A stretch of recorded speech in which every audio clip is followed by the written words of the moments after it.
আমি হচ্ছে গিয়ে মানে আমার তো সূর্য দেবনাথ আমার মামা হয়। এবার ও যেদিন মারা গেছে মানে বিগত 3 দিন আগে হবে এরকম মারা গেছে ও, তখন আমাদের বাড়িতে খবর গেছে। আমার দিদা মানে সূর্যর জেঠিমা আমাদের বাড়িতে গিয়ে বলে যে এরকম সূর্য আর নেই। প্রেমে প্রত্যাখ্যান, ট্রেন লাইনে দেহ উদ্ধার যুবকের। প্রেমিকার বিরুদ্ধে নবদ্বীপ থানায় অভিযোগ দায়ের। দীর্ঘদিন ধরে প্রেমের সম্পর্ক ছিল দুইজনের। পরবর্তীকালে প্রেমিকার অন্য ছেলের সাথে সম্পর্ক হওয়াতে মানসিক অবসাদে ভুগছিলেন যুবক। গত বৃহস্পতিবার গভীর রাতে কোতোয়ালি থানার অন্তর্গত সুবর্ণবিহার এলাকায় যুবকের প্রাণহীন দেহ উদ্ধার হয়। মৃত যুবকের নাম সূর্য দেবনাথ, বয়স 20, বাড়ি মাঝদিয়া পানশিলা পঞ্চায়েতের অন্তর্গত খেজুর বাগান গ্রামে। আজ রবিবার সূর্য দেবনাথ পরিবার ও পাড়া-পড়শি আসেন নবদ্বীপ থানায়। তারা ন্যায় বিচারের দাবিতে নবদ্বীপ থানায় ভারপ্রাপ্ত আধিকারিকের কাছে প্রেমিকা মৌমিতা দেবনাথ সহ তার দাদার বিরুদ্ধে অভিযোগ দায়ের করেন। স্থানীয় সূত্রে জানতে পারা যায় যে মৃত সূর্য দেবনাথের সাথে দীর্ঘদিনের সম্পর্ক ছিল মৌমিতা দেবনাথের। মৌমিতা দেবনাথের বাড়ির অবস্থা একটু অবস্থা সম্পন্ন হওয়াতে তারা প্রথমেই সম্পর্ক মেনে নেয়নি। পরে দুই পরিবার কথাবার্তা চালালে দুইজনের সম্পর্ক মেনে নেয়। অভিযোগ, মৌমিতা দেবনাথ সূর্যের কাছে গয়না চাইলে সূর্য সোনার গয়না তৈরি করে দেয়। তারপরে মৌমিতা দেবনাথ অন্য ছেলের সাথে সম্পর্ক রাখতে শুরু করে। অভিযোগ, তারপরও নাকি প্রেমিকা মৌমিতা সূর্যকে ডেকে ফিরিয়ে আনে তার বাড়িতে। সূর্য বাড়িতে ফিরলে সে মৌমিতাকে অন্য একটি ছেলের সাথে দেখতে পায় এবং অভিযোগ, গত বৃহস্পতিবার মৌমিতা দেবনাথ সূর্যের বাড়িতে এসে জানায় সূর্যকে বিয়ে করতে পারবে না। এরপরে অভিযোগ যে মৌমিতা ও তার দাদা সূর্যকে ডেকে নিয়ে যায়। রাতে সূর্যর দেহ পড়ে থাকতে দেখা যায় কোতোয়ালি থানার অন্তর্গত চামটাই রেললাইনের উপর। আজ রবিবার দুপুরে সূর্যর বাবা অসিত দেবনাথ নবদ্বীপ থানায় মৌমিতা দেবনাথ এবং তার দাদা প্রসেনজিৎ দেবনাথের বিরুদ্ধে অভিযোগ দায়ের করে। আজ অভিযোগ দায়ের করার সময় খেজুর বাগান গ্রাম ও মৌমিতার বাড়ি কলাবাগানের বাসিন্দারা থানায় দাঁড়িয়ে মেয়েটির কঠিন শাস্তির দাবি করেন সংবাদ মাধ্যমের সামনে। ওর আগে রিসেন্ট মেয়েটা মানে এরকম যে সম্পর্ক রাখবো না মানে আমি তার সঙ্গে সম্পর্ক রাখবোই না। ওর ইচ্ছে হলে সম্পর্ক রাখবে, ইচ্ছে হলে কথা বলবে, নয়তো বলবে না। ইভেন ওর বার্থডেতে হচ্ছে গিয়ে ওর থেকে একটা সোনার আংটি নিয়েছে। সেই আংটিটা ওর পছন্দ না হওয়াতে ও আবার একটা সোনার আংটি ওর থেকে নিয়েছে। ওর জন্য ওর পড়াশোনা নষ্ট করেছে। ওকে বলেছে যে বাড়িঘর করতে, ও বাড়িঘরও করছে, বাড়িঘর করছে, ও বাইরে চলে গেছে। তারপরে ওর হয় না, ও ওর সঙ্গে প্রেম করতে করতে অন্য ছেলেদের সঙ্গে রিলেশনে আছে। মানে এরকম করলে তো আর কোনো মেয়েদের পুরো বদনাম হয়ে যাচ্ছে ব্যাপারটা। আর এই বিচার আমরা একটা চাই সবাই মিলে। এর জন্য আমরা সবাই পাড়ার একতা, সবাই এক হয়েছি পাড়ার। কি কাজ করতো? ও বাইরে চলে গেছিল এমনি খেজুর বাগানে, ওদের বাড়ির ওখানে একটা কাজ করতো, কাছের বাড়িতে, ওদের বাড়ির পাশেই। আর তারপর ও বাইরে চলে গেছিল। 15 দিন আগে ও ওকে ফোন করে ডেকেছে। যেদিন ও মারা গেছে সেদিনও ওর সাথে ওর কথা হয়েছে। আর সেটা আমরা শুনেছি, কথা হয়েছে। সেদিনও বলেছে ওর সঙ্গে থাকবে না, এরকম দিনের পর দিন বলতেই থাকছে যে ওর সঙ্গে থাকবো না। ভয়েস রেকর্ড করেছে ওর একটা বন্ধু। কথা বলতে বলতে তারপর ও নিজেই ঠিক করেছে। আগেও একবার এরকম অনেক ডিসিশন নিয়েছিল যে ও থাকবে না। তারপরেও আমরা সবাই মিলে ওকে বুঝিয়েছি, তারপরেও ছিল। তারপরেও দিনের পর দিন এরকম চলতো। হয়তো ওই যার সঙ্গে রিলেশনে ছিল বা আরো 3-4টে ছেলে ওকে হয়তো এমন কিছু বলেছে যে ওরকম ডিসিশন নিতেও বাধ্য হয়েছে। ওকে রীতিমতো ওরা বাধ্য করেছে ওকে মরে যেতে। মানে ওকে হয়তো এমন কিছু বলেছে যে ওর বাঁচতে পারেনি। আর ওর ফ্যামিলির, আমরা চাই পুরো ফ্যামিলিটার হচ্ছে গিয়ে বিচার হোক। এমন বিচার হোক জানি ওকে দেখে আরো 2টো মেয়ের ফ্যামিলি, মেয়ে শিক্ষা না জানি এরকম করাটাকে দুবার ভাবে। কারণ আমরা আর চাই না যে মেয়ে বলে ন্যায্য বিচার হবে না। মেয়ে ছেলে সবাই সমান, সবার ন্যায্য বিচার হোক। আর জানি কোনো মা বাবার সন্তানহারা না হতে হয়। কি নাম তোমার? আমার নাম দেবশ্রী।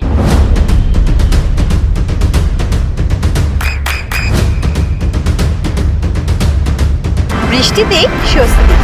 বৃষ্টি অ্যাকোয়া, বিশুদ্ধ পানীয় জল। আপনার ছেলের সুবিচার পেতে আজকে আপনি থানায় অভিযোগ করছেন। কজনের নামে অভিযোগ করলেন? দুজনের বিরুদ্ধে। আপনার ছেলের প্রেমিকা এবং তার দাদা, কি নাম দুজনের? মেয়ের নাম মৌমিতা দেবনাথ। আর ছেলের নাম? সাগর ডাকে। ভালো নাম, প্রসেনজিৎ দেবনাথ। একটু ঘটনাটা বলেন, কত বছরের ধরে আপনার ছেলের সঙ্গে মেয়ের সম্পর্ক ছিল? আমার মেয়ের সম্পর্ক এখন শুনছি বছর 3। আচ্ছা। আর আমরা জেনেছি মোটামুটি বছরখানিক, 1 বছর ধরে জেনেছি। আর ওর সম্পর্কটা 2-3 বছর ধরে চলছে এখন। তো আপনার ছেলের থেকে ওই মেয়েটি কিভাবে প্রলোভিত করে আপনার সমস্ত কিছু নিয়ে নিয়েছে? ওর সঙ্গে চলতো, আসতো, যেত। হ্যাঁ, ও আসতো, মেয়েটা আমাদের বাড়িতে আসতো। ওদের বাড়িতে আমার ছেলে যেত কিনা আমি জানি না, ও তো ওখানেই পড়ে থাকতো। ওটা আশেপাশের লোক ইনকোয়ারি করলে জানতে পারবে। মেয়েটা আশেপাশে ওখানেই পড়ে থাকতো, ওই আশেপাশে ওখানেই থাকতো।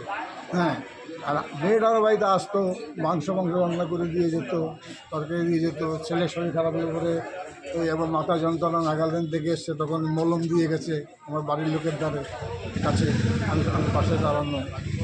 সম্পর্কে যে অবনতিটা এটা কবে হলো? এটা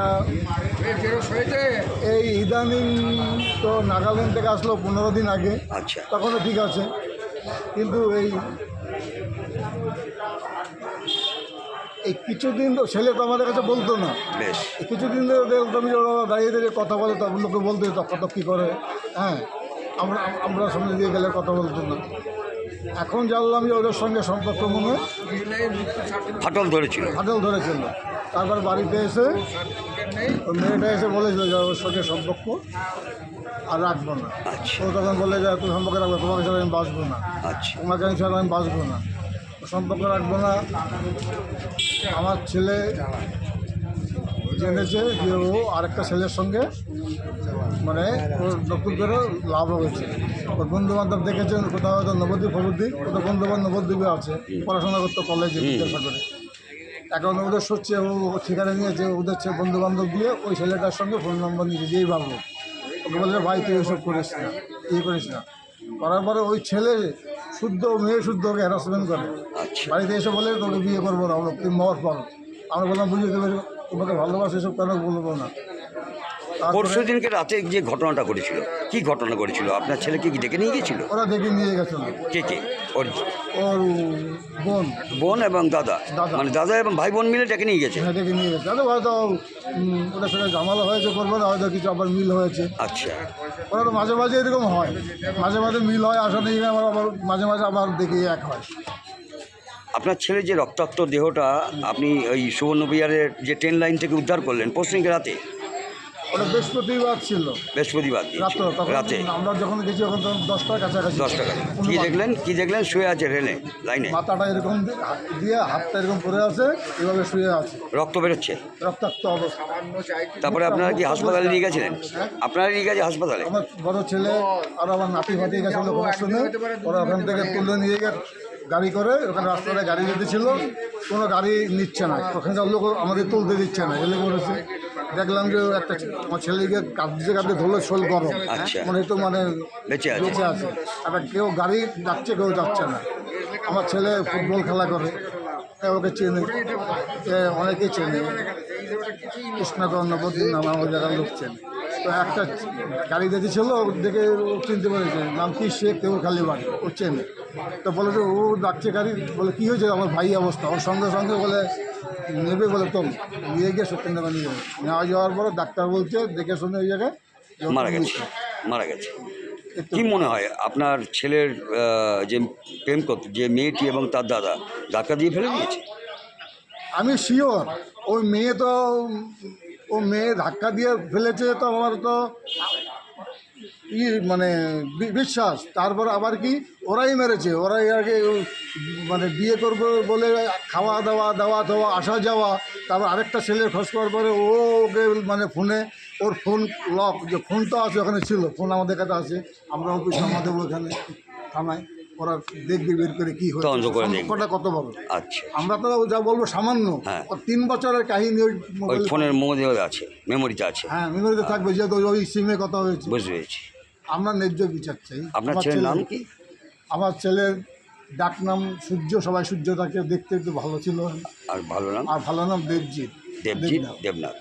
বাড়ি কোথায়? আমার মাছ দিয়ে খেজুর বাগান। আপনারা এখন সুবিচার চাইছেন? সুবিচার চাইছি। আপনার নাম? অসিত দেবনাথ। আপনার সন্তানের উজ্জ্বল ভবিষ্যতের সঠিক দিশা JRS public school. JRS public school, যেখানে শিক্ষা এবং আনন্দ একসাথে। JRS public school has an excellent team of teachers for the holistic development of your child.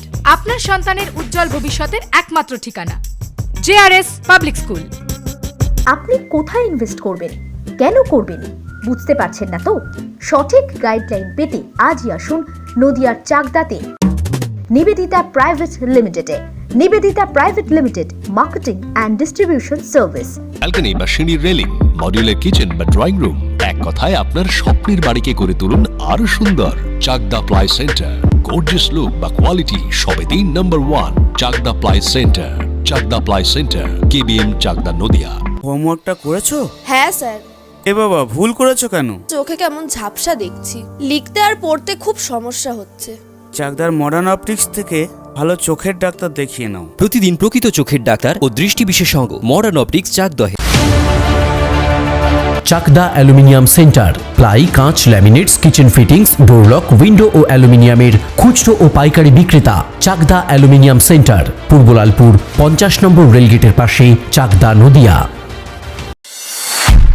Nadia জেলার সবথেকে বড় বিল্ডার্স চাকদার মা মনসা বিল্ডার্স, রড ও সিমেন্টের পাইকারি ও খুচরো বিক্রেতা। মা মনসা বিল্ডার্স, পদ্মবিলা, চাকদা, নদিয়া। রুম রে মাত্র 1500 টাকা থেকে স্টার, খাওয়া দাওয়া রিজনেবল প্রাইস। নদিয়ার একমাত্র 3 স্টার ক্যাটাগরি হোটেল এনবি সোনার বাংলা হোটেল, কল্যাণী এইমসের ঠিক উল্টো দিকে, কল্যাণী, নদিয়া। নদিয়ার একমাত্র অথরাইজড ডিস্ট্রিবিউটর ঘোষ কমিউনিকেশন।